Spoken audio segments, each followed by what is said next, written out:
Today, we shall start the prayer with an inspiring story which will give everyone goosebumps. The glory of Bhagavan's Nama is best expressed in the following story.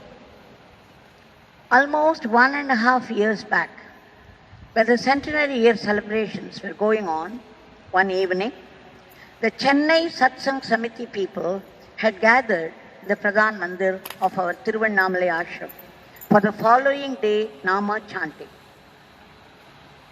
In the evening satsang, one of the devotees, by name Sri Badri Narayan, stood up and said he wanted to narrate an unbelievably wonderful experience he and his wife had 2 months before.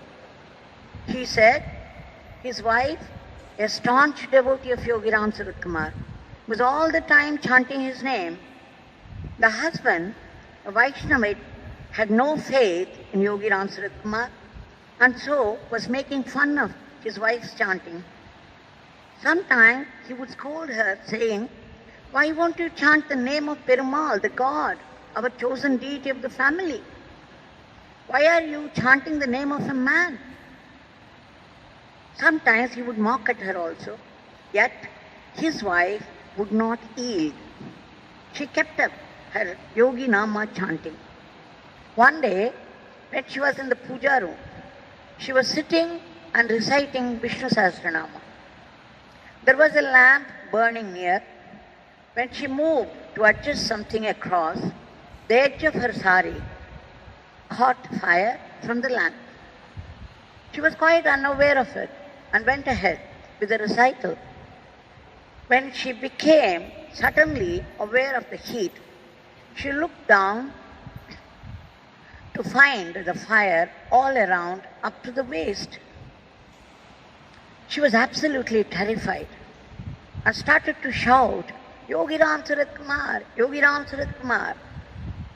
She continued shouting when her husband Badri Narayan ji, who was in the next room at his table, heard her shout, came running to the puja room. What he saw there shocked him beyond thinking. While his wife was crying out, "Yogi Ram Sarat Kumar," the fire had reached up to the shoulders. She was standing, but she looked like a ball of fire up to the neck. Without thinking, Badri Narayan ji just put out his hand and pulled the sari out and threw it down. Now, when he looked at his wife, he was in for another shock. But now for an entirely different reason. There was not a single burnt mark on her body. But in those few seconds he had pulled out the sari, his hand had severe burns for which he had to take treatment. When he showed up his hand to all of us in the Pradhan Mandir, it looked pretty bad and was still healing. He said with tears streaming down, "The fire did not burn when Yogi Ram Sarat Kumar's name was shouted." That was when he understood the glory of the name Yogi Ram Sarat Kumar. Even when he said it, he choked over the words. He said in Ramayana he had read about Hanumanji's tail being set fire to at the end, and still the fire did not burn Hanuman. And now he understood how it would have happened. So, dear devotees of Bhagavan, such is the glory of the name Yogi Ram Sarat Kumar that Badri Narayan ji said, there is no difference at all between Yogi Ram Sarat Kumar Nama and Ram Nama.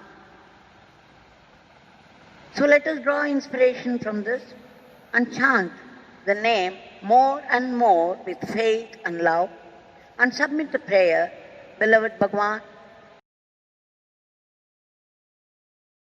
A delightful story of Bhagavan's Leela as narrated by a long-term devotee, Sri Ganga Ramaswamy, who was actually present there at the time of the Leela. Some 40 years back, Tiruvannamalai was once afflicted with diarrhea for almost a week. Many people were suffering. The reason was the rotten jujubes fruit available in and around in plenty in Tiruvannamalai. The place is famous for this fruit. At that particular time, excess of overripe, rotten fruits were mixed with good fruits and sold because of the demand from the people. And diarrhea was the result. Even the newspapers had given a warning about the rotten fruits. Still, this situation developed somehow. On a Sunday, when Swami was seated in the Theradi Mandap, some people went and complained to Swami about this. Bhagavan kept quiet for a little while and then got up suddenly, saying, Arunachaleshwara wants this beggar to do something. Just at that moment, a hand cart entered Sannadhi Street with a load of 10 gunny bags full of jujube fruits. Swami requested some devotees present to buy all those 10 bags. Behind this hand cart, another one with a load of another 10 gunny bags of jujube fruits came. That again was soon followed by one more cart load of 10 gunny bags of the same fruit. Soon, Swami had all the 30 bags of red berries bought by the devotees.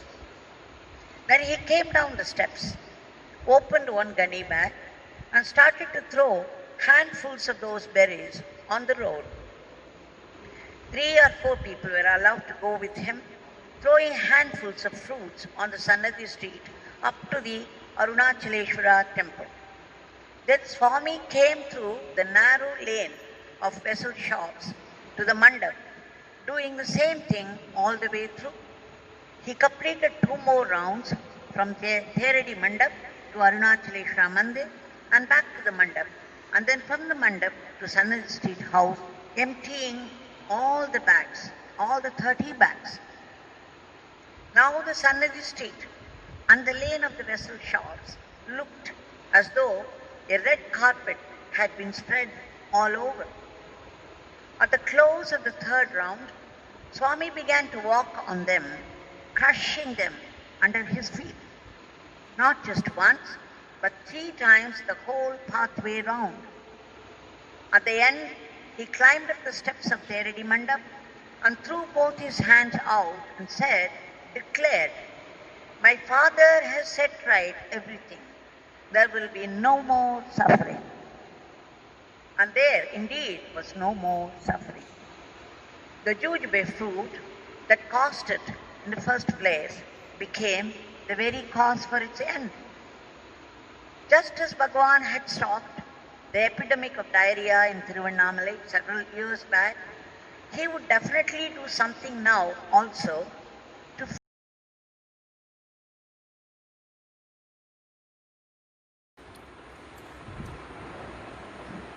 Once, in Sannadhi Street house, a family of close devotees visited.